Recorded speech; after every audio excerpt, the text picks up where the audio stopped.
You're listening to the Hunt Stealth Podcast with Ryan Uffens, the podcast where we dive headfirst into the wild.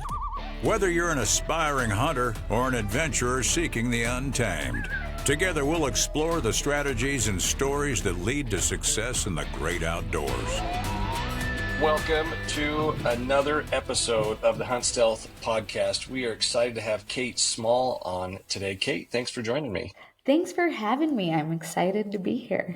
Well, good. Well, let's just jump into it. Tell me, you're not originally from Idaho. Tell me a little bit about yourself, and let's let the audience for those that don't know you, I know you're super popular on the IG, but just share a little bit about your background, if you would. Yeah, I'm originally from Southern Oregon, Klamath Falls, and grew up not hunting, playing three sports, basketball, soccer, and track, pretty much from the time I could walk.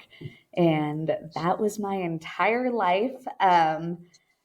Moved once college hit. I didn't want to play sports for a little bit, and I went to University of Nevada, Reno. Then I moved to England for a year and came back to Oregon and wanted to go into nursing.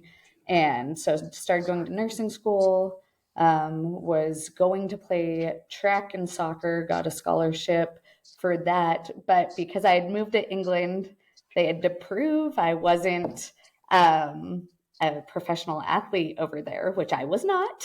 And I can guarantee that. And if I'm going to England to play soccer, you're getting paid, and I'm not going back to the States. Exactly. And so I could never get the college to send my college in England to send anything over. And so I was never able to play. Oh, really? Yeah. That's too bad. It was, but that's kind of what led me into hunting. That sports was my life. And then I had nothing, no hobbies or anything. And I had always loved the outdoors. And my mom had just around that time married my stepdad. And he was a hunter, and he took me out, and I just fell in love with it. And it was great bonding for him and I. That's awesome. Yeah. Well, there's hope for me because, I just started hunting 4 years ago. So this whole thing is new to me. Like, you're clearly way more successful than I am. I'm looking at your background. For those of you that are listening, if you go over to YouTube, Kate is a killer. But I'm just a hunter. But yeah, so my boy and I, we've started hunting and we're having a ton of fun. But my oldest daughter, who is pregnant with her second child, she also played soccer. She played basketball, soccer, and she has scholarship offers, and she just got burnt out. Yes, I get that. So she was just like, I can't do this anymore. Now, she was really good. She played like attacking mid, and she could score, and she was like up there, like with the, competing for like the state scoring record, like every single year. That's awesome. But she loved it. She absolutely loved it. But I'm trying to get her to go out hunting with me, and she's like, eh. So anyway, she's got one daughter. So yeah, I'm a grandpa, and then she's having her second one here in April 24th is when the second little girl's due. Coming up. I know. I'm like, there's hope. I'm gonna have to get her talking to you. Be like, hey, you got to get out there with your old man. So seriously, well, that's exciting. Yeah. So it's been awesome. And him and I try to hunt once a year at least together, because at the time I was living in Oregon, so we could always hunt together. And then, I want to say 10 years ago, I moved to Idaho to take my first nursing job, and I will never leave Idaho. So now we don't get to hunt as much together. But what is different about Idaho that's just made you fall in love with it? Well, I just love Idaho in general. Everything about it. Yeah, everything. Oregon's basically California right now. So. But Idaho, everything about it, all the public land, and then we take predator control very seriously there. And that's basically the most important thing to me is predator control. Mm-hmm. And so I just love being able to go out and hunt and trap wolves and bear and all that. So For people that aren't familiar with predator control, and we're looking at coming up and doing a bear hunt and getting a wolf tag up in Idaho, we're looking to go up to Yes. like the Nez Perce. Okay. So we want to go do that. But for maybe somebody that's listening to this that isn't familiar and they're thinking like, hey, don't kill the beautiful, predator animals. Like why, explain to them why it's so important. Okay, so first of all, I can completely understand that sentiment of they're Sure. so pretty and gorgeous and amazing. And I agree. Wolves are the most amazing creatures I've ever come in contact with. And I have so much respect for them. But if we don't control, and this goes for bears too, wolves and bears, if we don't control them, their prey base, which is deer, elk, moose, antelope, will collapse, and then we won't be able to hunt them anymore.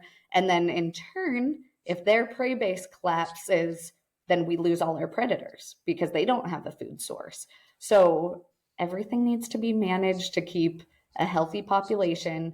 Um, Predators, and I'm big on wolf hunting, and just because they are so much different than any other predator out there. They breed quickly, they're having multiple litters per year, whereas bears and cougars only breed every other year and have typically 1 to 2 offspring, sometimes, more. Right. But it's just wolves, if left unmanaged, their population rate grows 40% annually. And so if we don't control the predators and we don't have ungulates, like I said, we can't hunt. And that's important to me because I have 2 small children and I want them to be able to hunt. So it's basically just trying to preserve our rights and lifestyle and morals. That's how I Yeah. plan on teaching my kids morals and ethical value. And so it's Yeah. important. Yeah, no, I appreciate you sharing that. I think sometimes people forget that there's like this, circle of life that happens, and nature is brutal. Oh, It's like, oh, that is the one thing that I get a lot of death threats and a lot of anti-hunters. really, Oh, thousands of death threats.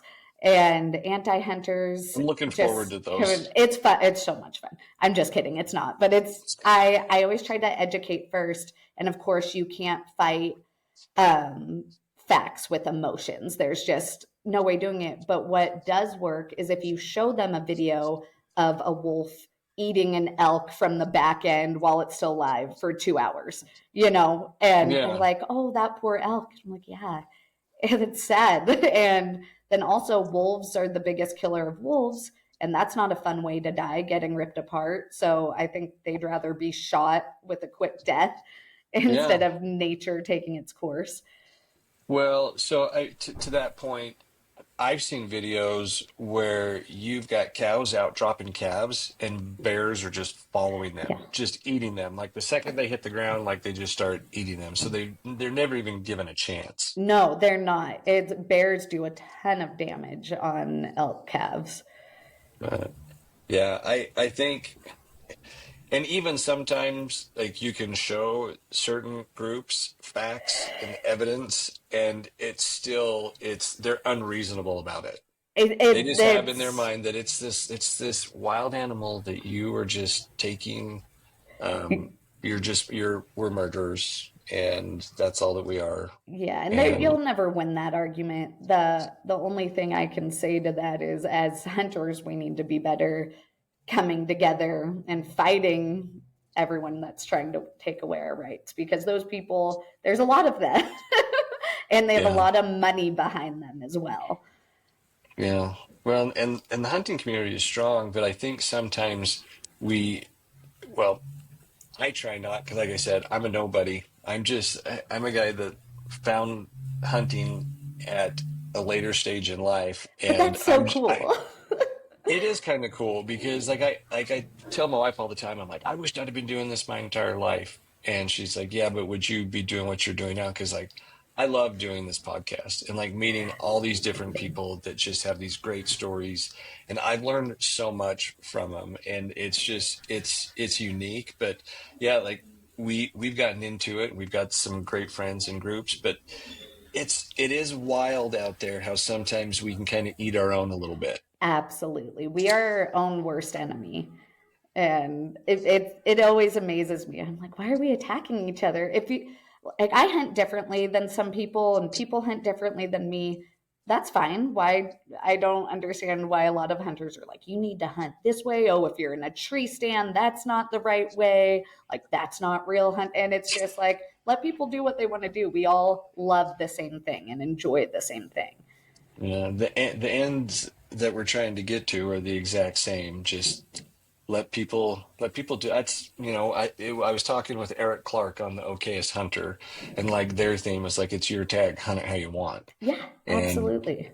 but yeah, I think for the most part though, there's some really really good people. But yeah, we've seen some things being said and how we shoot our bows and whatever. And I'm like, dude, I didn't grow up doing it. Like, how about you tell me here's how to fix it rather than why are you slapping that trigger?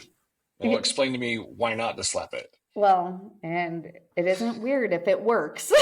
Yeah.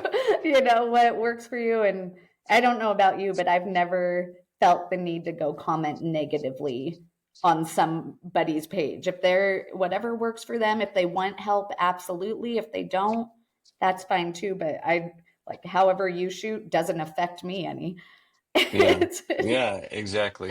Well, I can say that I haven't done that in the hunting space. I can't say that I haven't gone and commented on somebody's political posts before. that's different. That is completely different. Yeah. I have had death threats for that. But yeah, anyway, an entirely other subject. So tell me, shifting gears a little bit, tell me about your first hunt that you went out on. Like, what was there anything that stood out to you where there has to have been something that you were like, I love this because you're all in on it now?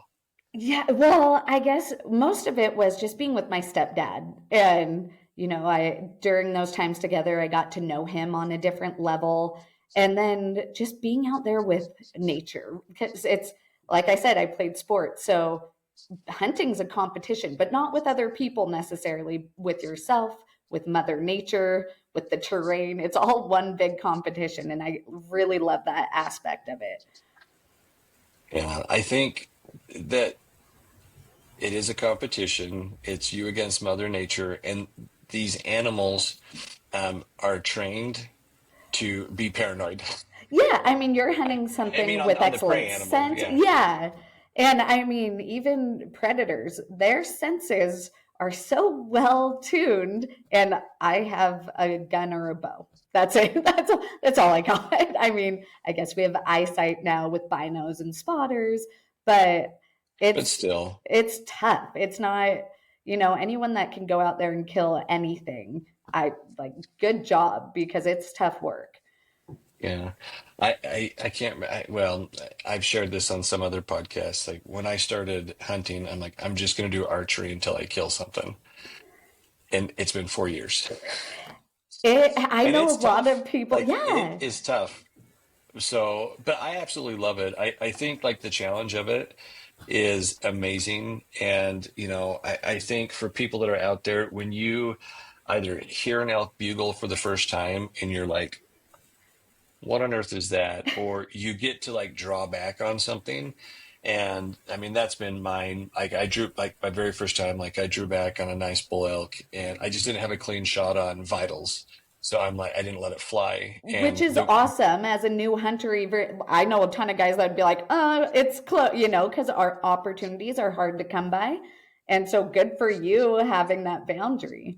Yeah, that was the one thing when I had started is hunting. When I decided I was going to hunt, I've heard of some guys that have done some pretty horrible things and people that I know and I'm like, why would you admit to doing that? Yeah, Like it just goes against like the morals, right? Like it goes against my absolutely. morals. It's like I want to try and take an animal with integrity and have like I want to give myself the best opportunity to have a clean, swift death for this animal. I owe it to them to be able Absolutely. to try and, at least in my opinion, show the respect to them that I think they deserve. I think that's where sometimes like you get from people that are not in the hunting community is they hear some of those horror stories Yeah. where guys are like, "Oh, this bull was coming down and I could only see its head, so I shot it right in its forehead." And I'm going, Like, what do you like? Again, why would you admit that to somebody? But Yeah, there's some people don't do hunting a favor, and that's I think one of the downfalls with social media. It is great because we all get to connect and see all the cool hunts people are doing, but then we see, some not so bright people sharing really unethical things, and yeah, that doesn't do the hunting community any favors. yeah. Well, I mean, it is what it is. I mean, everyone's going to kind of do their own thing.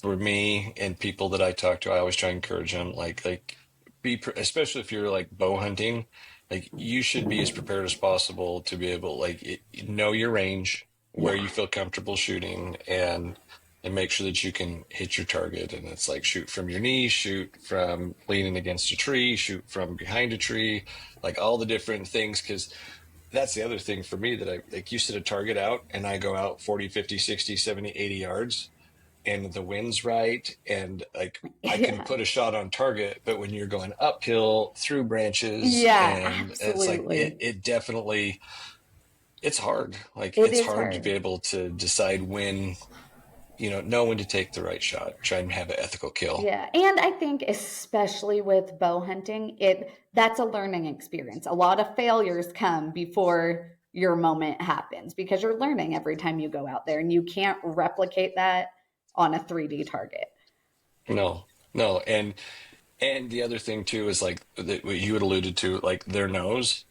Like I can't tell you how many times like I've heard stuff. I couldn't get eyes on them, but I'm like, they clearly, I'm busted. Like they're gone. I'm never going to see them again now. But anyway, but it's fun and it's part of the learning process. And I think that's like what you had mentioned earlier, like the challenge of it is what makes it so much fun. Because I'm getting to be an older guy now, and like I'm trying to like push my body, and it makes me want to stay like in shape. Because when you get up there on the side of the mountain, you're It gonna kicks your find out butt. what you yeah, you're Yeah. gonna find out what you got, what you can and can't do real quick. But anyway, so Kate, tell me, let me ask you this: what has been your favorite hunt that you've been on? Like just one hunt out of all of Is them, or yeah, animal? well, let's do both. Tell me what your favorite hunt is, and then tell me what the favorite animal is that you've gone after. Can you do Ooh, that? yeah, I can do that. And it's hard because every time I get back from a hunt, I'm like, that was my favorite hunt. But I Yeah. just love that because I love them all. You come back, I know, like you said, you haven't gotten anything with your bow yet, but you're taking home memories. You're taking home the Oh, trophy of being out there, all the memories you're making with your son. That's the most important oh, part. And oh, then I love it. obviously, yeah, it's just so, um, I think my favorite hunt was my archery elk hunt this year. I hunted this year mostly solo. My husband works out of town 2 weeks out of the month. So I'm like, I'm not waiting around sort of thing. I've gone out solo quite a bit before, but this year it was almost every hunt. And with him gone, I'm a single mom basically half the month.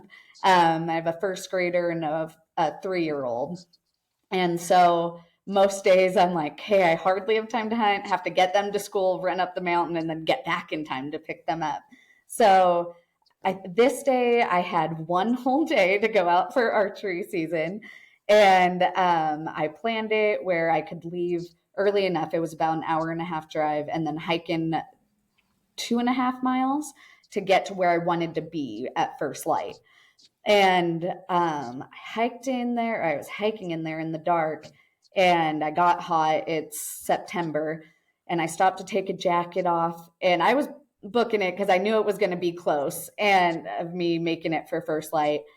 And I turn, my headlamp goes over some timber, and about 70 yards away in the timber, there's two mountain lions just staring at me. And I was like, no, that's not what you want to see. Um, so we kind of had a standoff for about 20 minutes, and I just had my pistol out, and you can't shoot animals at night, especially mountain lions. So there was nothing really I could do. And eventually they sauntered off, and I went on my way, but it made me late. And Wait, how far were they? 70 yards. Oh yeah, they could close that in an instant. Yeah, I was ready because I had my pistol out, but Right. yeah, if they started getting much closer, it would have been I would have been a little nervous, but they never made a move towards me. I could just kind of catch their eyes walking back and forth, and then finally they disappeared. And it shook me up a little bit, but I was like, more so is I was going to be late getting to where I wanted to be. Because I've been in this area before and I know there's elk in there, but I know they move early. And so as first light's coming up, I'm crossing a sagebrush opening on a hill and I see two bulls above me and I'm trying to sneak in on them, but they didn't know I was there, but they were, four legs beats too. So they saunter over a hill and I'm like, oh, well, that was cool, at least. And then up ahead, I'm in a burn and I can see a bunch of bulls coming down this ridge. They're probably 4 or 5. So they were, I want to say probably 400 or 500 yards away. So I book it up there to get closer and I'm kind of using a timber edge as a cover. And I lose those bulls, but I'm going to try and cut them off. And I get to about 100 yards away from where those were. And I'm sneaking and I hear a big crash to my left. And there's 2 bulls standing there. And I'm like, oh my gosh. And they, of course, busted because I didn't know they were there. And so I was like, dang it, I blew it. There it goes. I mean, it was an awesome morning, but there it goes.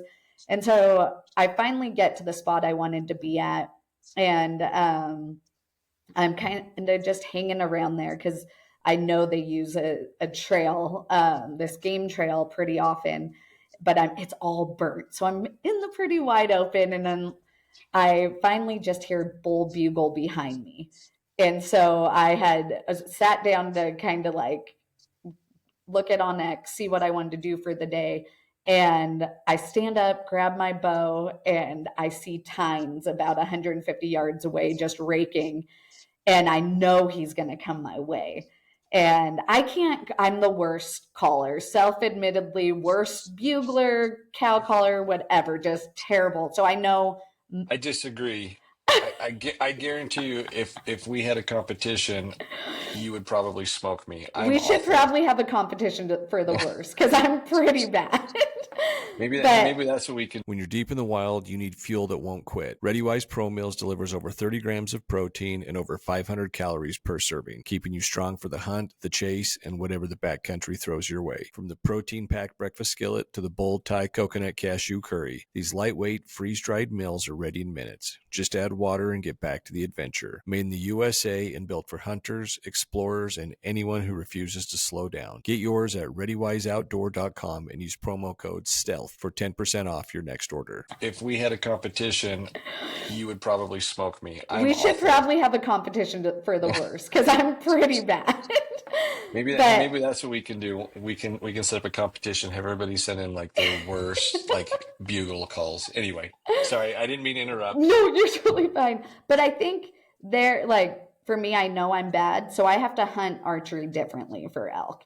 And so my game's being silent and sneaking in on them once I find them because I can't get them to come to me. So I know where he wants to go, but I wasn't sure which path he was going to take. And like I said, it was wide open. So I just ran up about 30 yards and set up to where I thought he was going to go by. And sure enough, he just starts walking towards me and he was big. And so I'm just like, oh my gosh, this is not going to happen right now. And he walks 15 feet from me and I was drawn back for quite a while because it was wide open. I had to wait till he passed that last tree and then he had a little ways to walk, about 15 feet and I got him. And so it was pretty cool. And I just remember calling my husband and being like, I just shot a bull and he was in Texas. He's like, was it a good one? I was like, I think it was a good one. But when they're standing in front of you, they all look great. Yeah. And so that was cool. Well, and then I had a buddy and his son come help me and find it. And they helped me cut it up. And my buddy took a hind and his son took the extra meat. And then the next 3 days I had to pack it out myself. And so it really tested me. And it was pretty cool, though, to be like, okay, like, I know I can kill it. It was 2,200 feet of elevation and about 3 miles in. And so a lot of trips, but it was fun. That's awesome. That's so cool. Like It was a to cool be out one. there solo and be able to get that. That's incredible. So when your husband came home and he saw the bull, what was he He think? was like, "Shut up!" He was super excited for me, but now I think I have the biggest bowl out of the two of You us. got bragging rights. So it's competition. We're always in competition. So Oh, that's fun. yeah. So let me ask you this. Like, what are some tricks that you use for those of us that can't bugle when you say, be quiet and sneaky? Like, is there anything that you found that you apply or tricks that someone could take that maybe sucks at bugling or calling? Well, I first and foremost, especially if you're new to hunting, I'm never anywhere without my wind checker.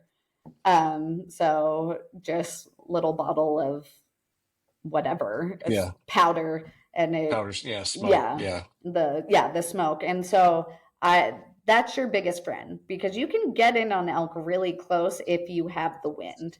Um, Learning your thermals is very important, with all hunting, of Mm, course, but studying onX, studying maps, and finding the elk first and foremost. So if you know where they're going to bed, go there. Make sure you're playing your wind right and everything. Go there. If you find a wallow and it's all tracked out and they're using it, there's nothing wrong with sitting on that. Or yeah. find those well-used game trails and try and sneak in. A lot of what I do is timber pounding really slow, really methodically, and hoping I spot a bull before it spots me. Yeah. I think that's good advice. And it sounds like, I mean, you knew where you were going. Like you had a Yeah. plan beforehand. And I think for me, it was just like, well, like I'm going to go out for a couple days. And so I would just go find some place where I think elk would be. Whereas now I know where they're going to be. Like, they're getting ready to open the area back up where I've been going. I can go like short little drive, can take off for the weekend, go up for a day or two, and if I want to come back I can come back home.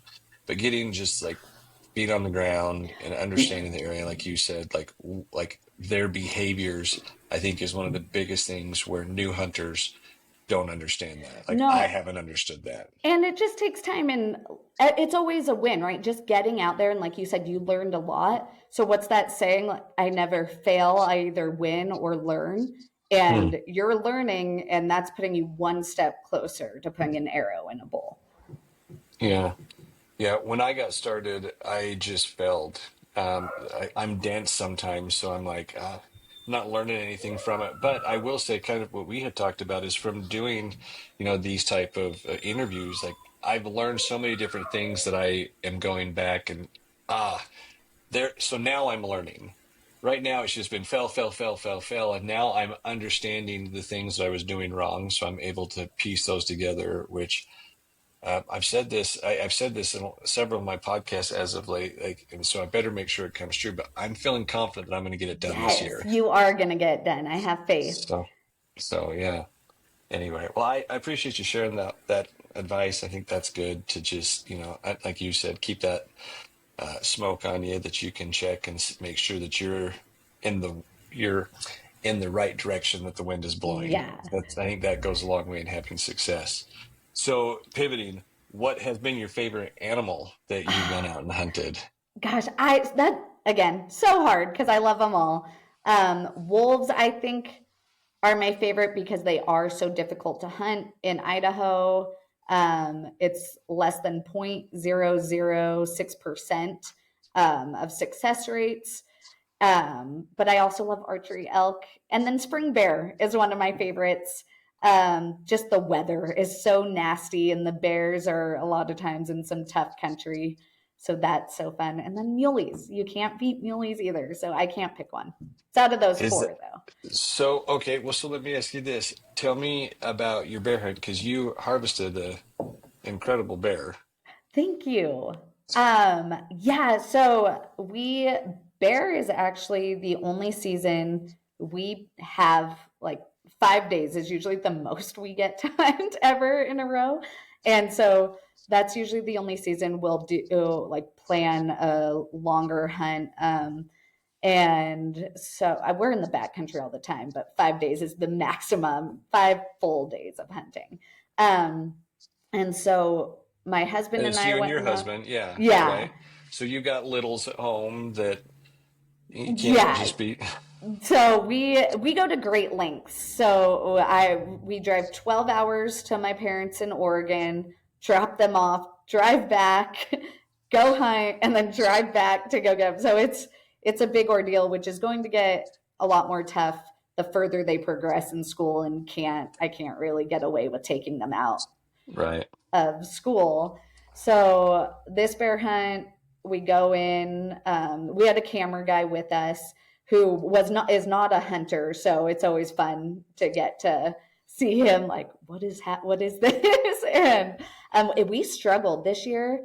We woke up to 6 inches of snow one day. Just the storms were terrible. We were seeing bears, but either they weren't ones we wanted to take, or they were just way too far away. It would have taken us 2 days to navigate through the terrain to get there. But last day we decided to split up because I was like, we have 2 tags. We've never not filled our bear tags. And we were like, well, I think we're going to have a better chance splitting up. And so my husband took off and the camera guy stayed with me, and we get a text from him. He shot. I was sitting on a spot. I'd glassed up a bear the night before. And with spring bear, they hang out in the same spots day after day. So I was like, I know this thing's going to pop out. And we sat all day in a blizzard, just glassing the hillside. And we get a text from my husband that he had just killed a bear. And I was like, awesome. And an hour later, I was like, Charlie, that was our camera guy, there's the bear. And I shot him and he went down, and then we had to go get him. We waited the next day to go get him because it was right at last light, and we were waiting for my husband to get back from packing his out. And then we hiked over, got mine, got back, grabbed camp, and we had 2 bears in camp to hike out. And it was fun. But yeah, bears, just the terrain and the weather is gnarly stuff. Well, it like I said, it was a beautiful bear, and Thank like you you. could see, like you guys need to go check her out on Instagram. For those of you that are listening, check the show notes. But it's Kate_small_outdoors. Yes. Is that right on Instagram? It is. And if you don't type it in, the whole thing, I won't show up because I'm shadow banned, I think, for life. Yeah. Well, I'll put a link in the show notes. So if you can't find it, just go check the show notes on the podcast and you'll be able to find her. But yeah, I mean, the weather, people that are new to hunting, which is including me, like I've been out there when the weather changes, and I've been out there when it's rained a little bit, and then I've been out there when a storm hits, and it is unnerving when you get hit in a storm out there. You have trees you need to worry about going down, lightning. And you said you're planning on going spring bear in Idaho. It is awful weather-wise, and your weather app's telling you one thing and it's doing another. So there's not a lot of preparing for it either. Yeah, the preparing comes in being prepared and having like all the things like literally like all ranges of weather, because it can get hot, it can get cold, it can rain, and then thunder scares the daylights out of me. Oh, I mean, not hearing it, like I can hear it, but when you can smell the thunder, like it's you don't want to be. And if you're camping out there, you're like, you're helpless. There's nothing. It's like, just nothing like, okay, do. Lord, like, please help me make it through this next 5 minutes, and then 10 minutes, an hour, whatever it is, because those storms are. It's scary. I've never felt smaller. Like, there's not a lot of things that like scare me that I've been like, oh, I'm terrified for my life. Being caught in a storm while you're out hunting I don't know how to explain it. No, that's almost why I like solo hunting without my husband, because in my head I'm like, our kids need at least one of us. So I'm like, we're both out here and we're gonna die. This is not responsible. Oh, yeah, it definitely is unnerving for sure. So, hey, I want to ask you, and again, if I'm catching you off guard, I apologize, but like the Western Wolf Academy, do you want to Yes. share with folks a little bit about that and what you guys are doing? Yes. So I, along with my husband and Tom Schneider from Stuck in the Rut, put on the Western Wolf Academy. And it's basically a retreat to teach you how to hunt and trap wolves. Because, like we talked about, when you're new and starting out, you don't know what you're doing. And there's not a lot of education on wolf hunting and wolf trapping, because even just in Idaho, they were completely delisted in 2011. And the way we learned was we failed a lot. And it took us years and years of learning from our mistakes. And that's kind of how we got with Tom, because we'd talk to each other and he'd be like, yeah, I just screwed this up. Or we'd say that, or this is what we're seeing them do. And between the three of us, we kind of learned how they communicate, their behavior, their patterns, what they're doing, how to find them. And so we decided to compile all that and put it into a 3-day retreat where we teach you absolutely everything. And then you get all meals included, a cool lodge to stay at, and then we keep it super small, so about 10 to 15 people, just so we can answer every individual's question, because you hunt them differently in different terrain during different times of the year. And so we wanted to make sure it was a very personalized experience. And then we have really cool giveaways where almost everyone goes away with something awesome, like a suppressor or bino harness and Oh, things super like cool. that. But we also run an air gun course. So we have life-size wolf targets, and we set them up in scenarios we've been in. And we let you go shoot at the targets and like explain different scenarios as well. And That's super so cool. How often is that? right now it's just once a year. This year it's July 31st through August 3rd in Cascade, Idaho. And we do still have a few spots left. So if anyone's interested, I can give you a ton of more details. But it was just a way to cut that learning curve, because there's stuff for elk, there's stuff for muleys, but wolves, there's not a lot of stuff. And when you see the information being given out online and it's like, just go where the elk are, it's like, that is just not true. And if that were true, the success rates would be a lot higher in wolf hunting. And what did you say they were like 0.6? 0.006%. So not 0.6%. No. So like if you don't know what you're doing, you're not going to kill anything. Yeah. And most of those are taken on incidental hunts. So if you're out elk hunting and a wolf runs by, you shoot it, which awesome, good for you. Yeah. But almost a very low percentage of those are taken where you're intentionally going out wolf You're wolf hunting hunting. and targeting them. And so, and it helps us because people who don't know what they're doing, no fault of their own, I've been that person, but you educate the wolf packs, and they are very intelligent creatures. Oh, well, And yeah. I mean, they will hunt as a pack, yeah, and yeah, they will take down massive, a massive moose. I mean, it's not like, yeah. Anyway, I'm not telling you anything that you don't know, but they are, I mean, they're a predator. And they that's the other are. thing too, is like I've got a German Shepherd and people are like, oh, he's about the size of a wolf. And I'm like, no, he is not. No. He's about half the size of a wolf. Yeah, Maybe. he is. I mean, you see on the internet like, oh, a 200-pound wolf, and they don't exist. I mean, maybe somewhere there, but typically the wolves in Idaho we're seeing are, 75 to a big wolf is over 100 pounds. And then a giant one is in that like 110, 115 range. You do see the occasional 120, 130, but they probably have a full stomach. Yeah. But even the guys up in Canada, I know, who've killed over like 500 wolves through their outfitter and stuff, they've never gotten a wolf over 139 pounds. Yeah. And so, but they are they're still huge. massive. They're all leg, and then so they're tall. They're super tall, and on my profile there's pictures of me holding them. I mean, they're the size I am, Yeah. but they're just that heavy, pure muscle. But they're tall, big creatures, and then you see a track, and it's just giant, so they can run on top of that snow. Yeah. What's it like what's it like hunting them? Because I haven't been out hunting wolf before. Oh, it's frustrating. First and foremost, frustrating. Oh, so it'll go along with everything else I'm doing. Yeah. Oh, yeah. You'll fit right in with the wolf hunting. It's frustrating until you hear that wolf howl or you see him, and then it's just the best feeling ever because you're hunting something that wants to be hunting you. And that's probably one of the greatest feelings in the world. Is that weird? Maybe that's creepy. No.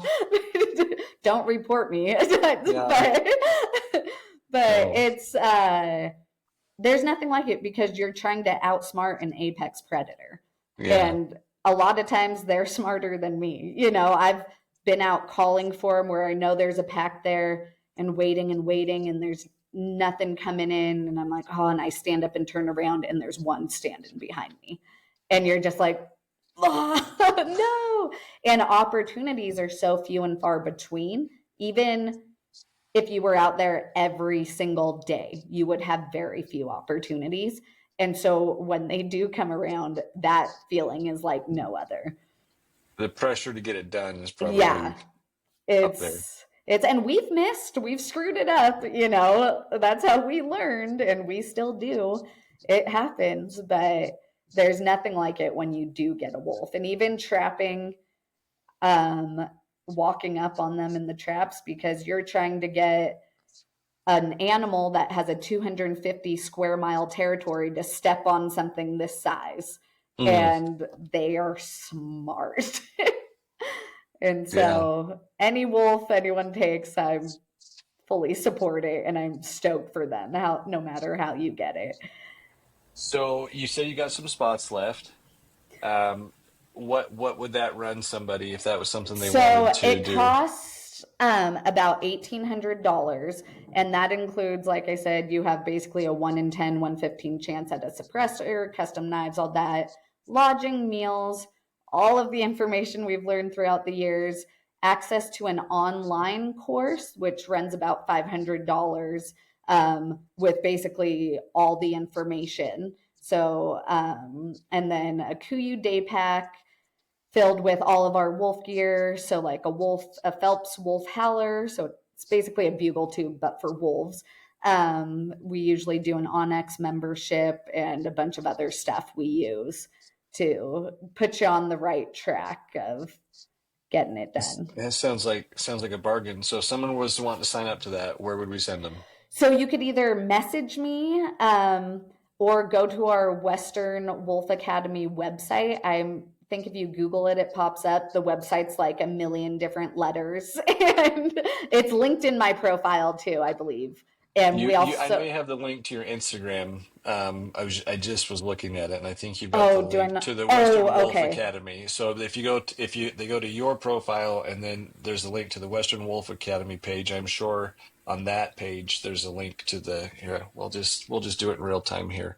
We'll just double check. You're better than see how good I am at business. I'm a hunter. I don't run businesses. Like I don't know. Is it stuckintherut.com? Yeah, it probably is, and it's Yep. Yes, yep. That takes it to it, but yes.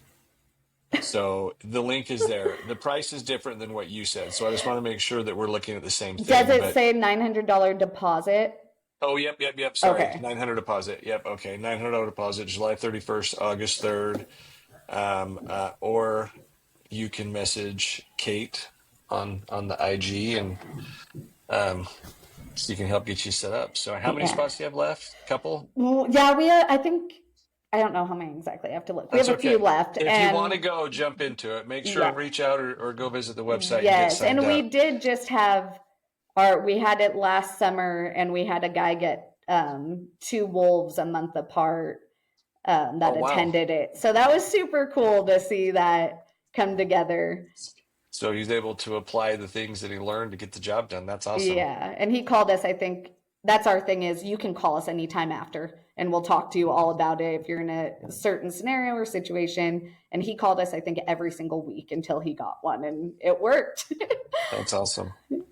That's super cool. Yeah, well, I'm going to check the dates when we're through. I would love to come up and attend. We would love to have you. If not, for sure, I'm going to book it for next year. But yeah, we've got lots of plans this spring and summer without trying to get a lot of things done. So yeah, if we can make it work, I'd love to come up. If not, we'll see if we can get the crew up there, come do it, next year with you guys. That would be amazing. And you said you're coming to Idaho for Spring Bear. I am going to make you get a wolf tag because you never know when you're going to see one. And it's so good just to have, I think they're $31.50 as for a non-resident.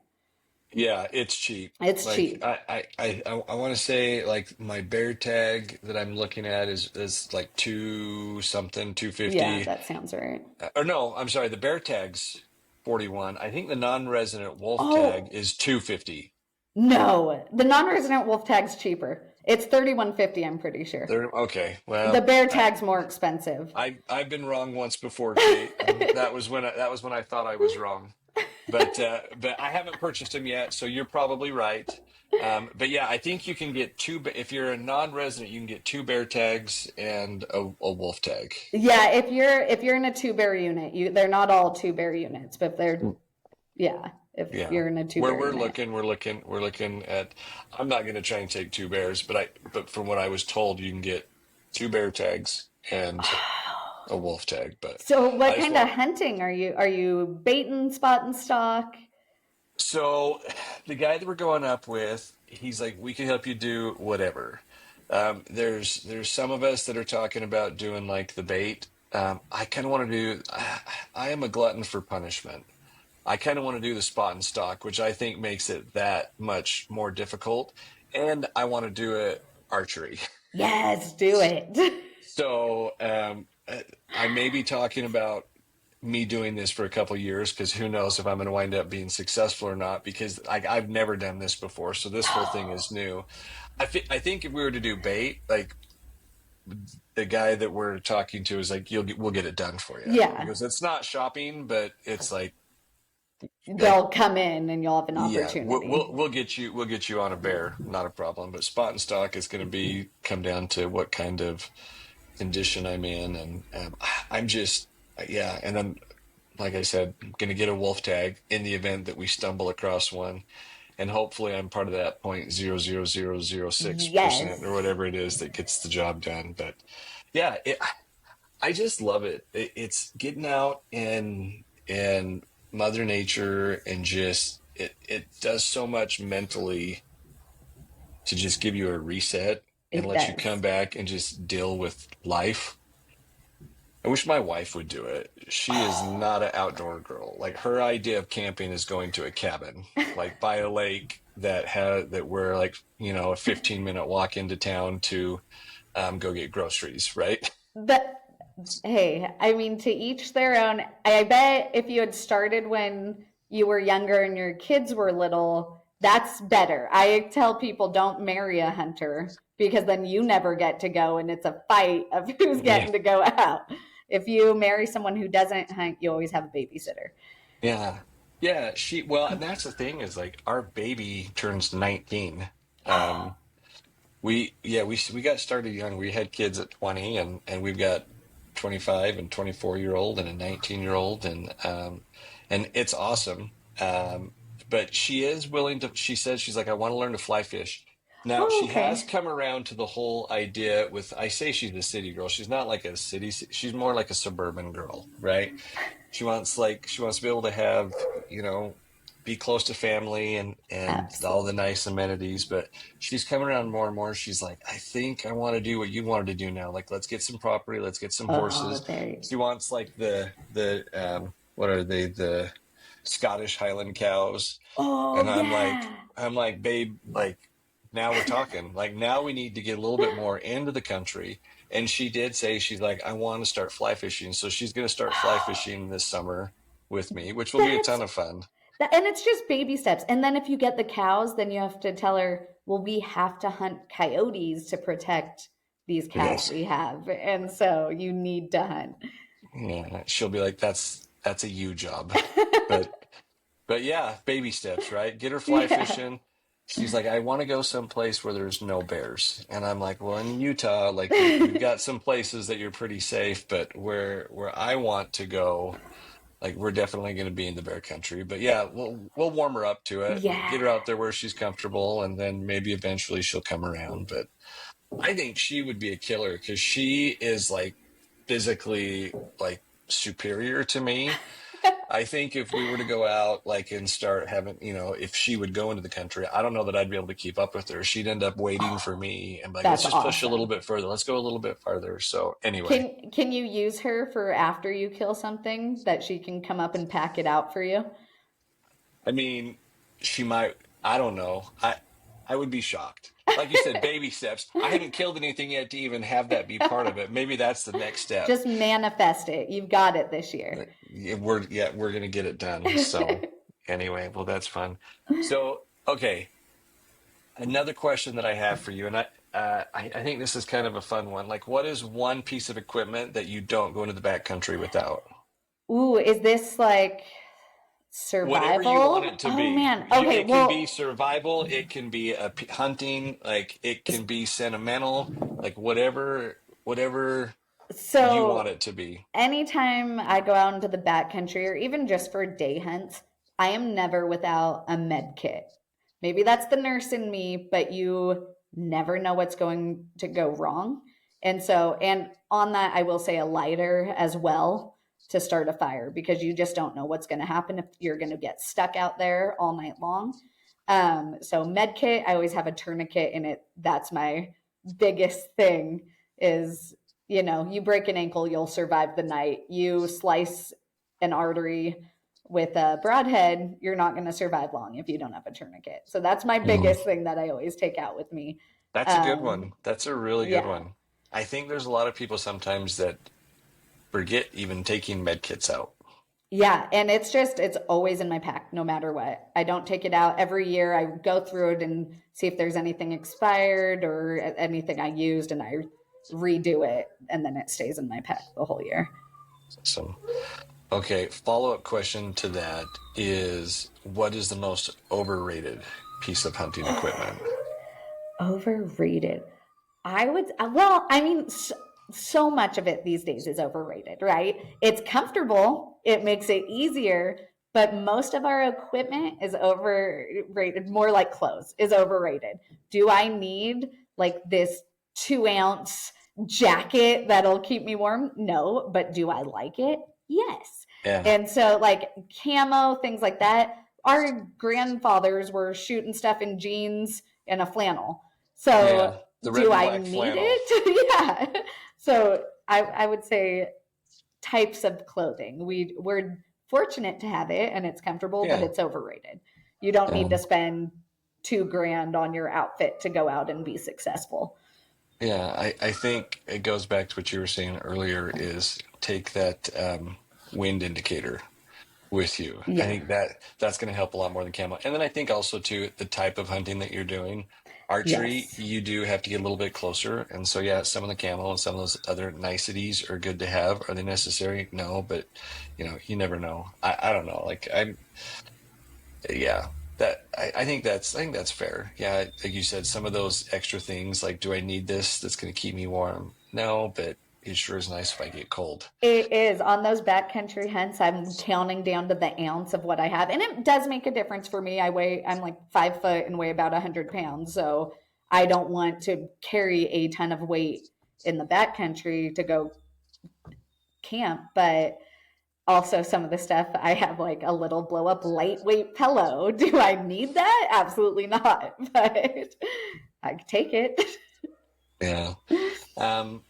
Yeah, no, I agree. There's a lot of things that are nice to have, and if you can have them, like take them. But I think there's a lot of stuff that when it comes to hunting can be overrated. Yeah. And I think that, and I don't know, you tell me this, I think that might be one of the reasons it's so overwhelming getting into hunting, is because you see everyone online being like, you have to have this, you have to have that. And it's expensive. All of that gear is outrageously expensive. And so it might take you years to build up, a good lightweight system for you. And Yeah. you don't need it. Like I said, don't let that deter anyone from going out and trying to hunt. I think the biggest thing for me that if I had to go back and start all over, because like I you get it's like, oh well, I need this camo and I need this and I have to have all these things, or no you don't.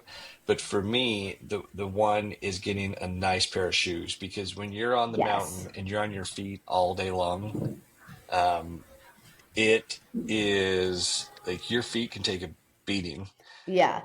And that was the one thing I invested in last fall, where I did an upgrade, is I got me a nice pair of crispy boots. Good. Oh, that's what I and rock too. They're and good. and then I got the sheep feet. I just got those a couple months ago, and I've thrown those in, and even those made a difference. I'm like, oh wow. So like I've been up doing a little bit of hiking, and just trying to get some mountain miles in, and I'm like, yeah, those things make a difference, No, 100%. you actually brought up such a good point. Foot care out there is the most important thing, because if you don't have your feet, you can't get out of there, and then it becomes life and death.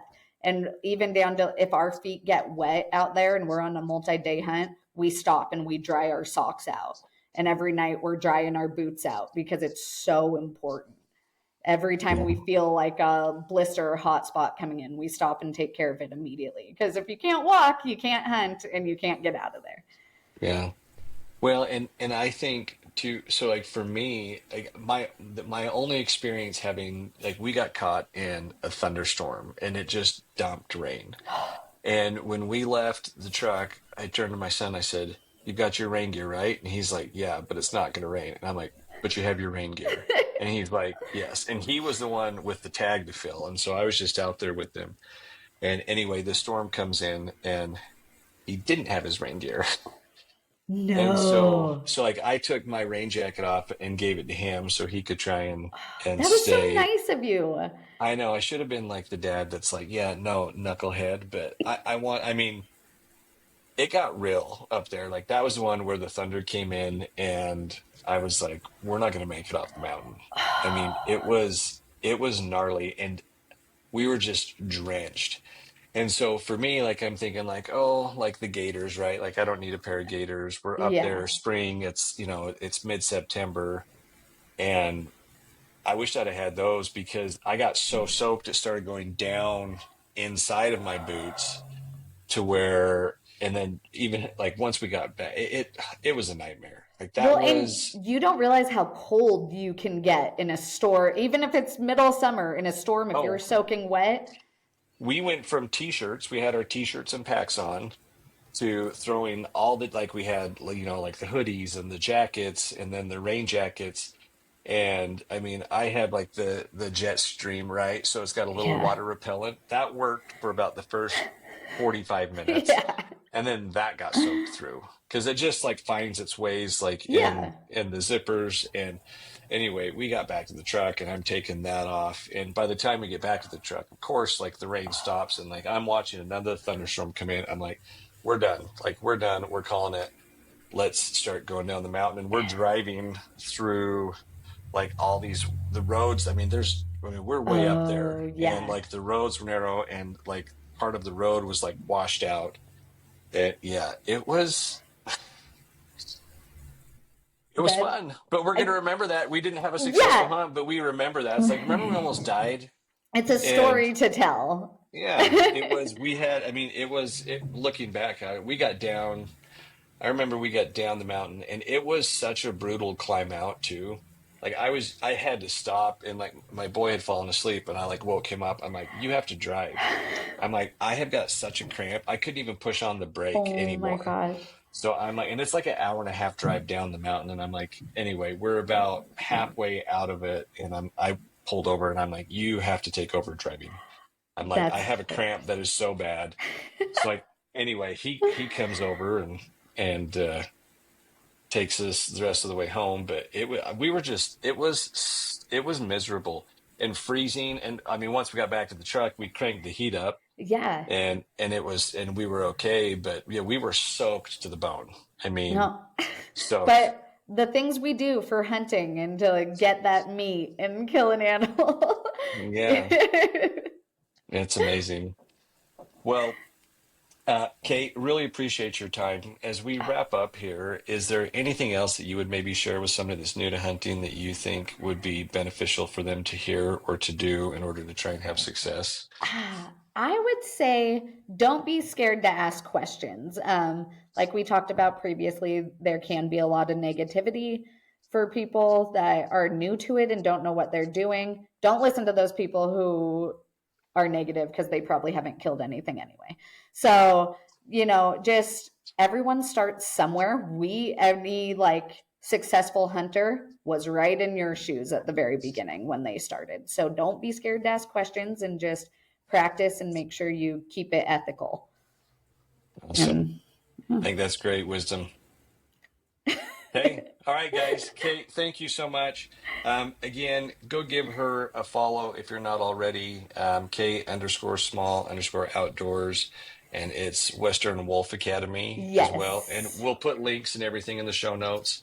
We'll tag you in some of the reels so people will be able to find you. But thank you so much for your time. Thank you for having me.